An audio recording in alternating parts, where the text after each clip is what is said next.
Ka yeng ka syari Special Judge Pokso ke East Khasi Hills ka kong MK Lingdo, kelarai penram ya urunar ubalasyak pengat hagi kendon beper jong ka Pokso Act bat IPC, da ka basat patok arpos nam kenti, namar ka jingle bi ijot ya kawe ka kena.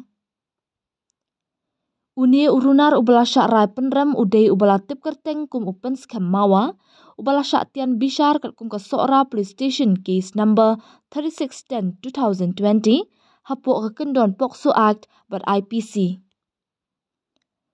Ka yeng ka syari kelapun benaya kani ke hukum rai penram persyak ya uni urunar hak arp kendai terik jemang, da ka basat patok shipos nam haringkat ke kuna ke balaipo jar tingka, hapuk ki kendon for ke Pokso Act bat ba un syasat tam da saw benai lada umlak ban siu ya kani ke kuna.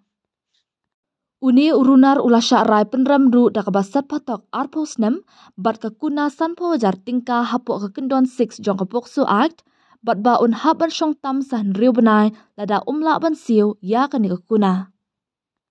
Nalor kata ka yeng ka syari kalarai penram ru ya uni urunar da ka basat patok lais nam bat ke kuna shipaw jar tingka hapuk ke kendon 8 jong ke Pokso Act bat ba un hap ban syong tam ar benai lada umlak ban siu ya ke kuna.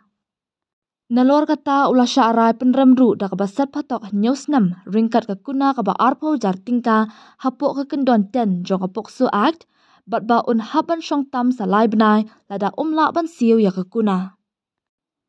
Ka yeng ka syari kala hukum ru bansat patok ars nam bat ke kuna shipaw jar tingka hapuk ke kendon 506 IPC bat ba un hap ban syong tam sa ar benai lada umlak ban siu ya ke kuna.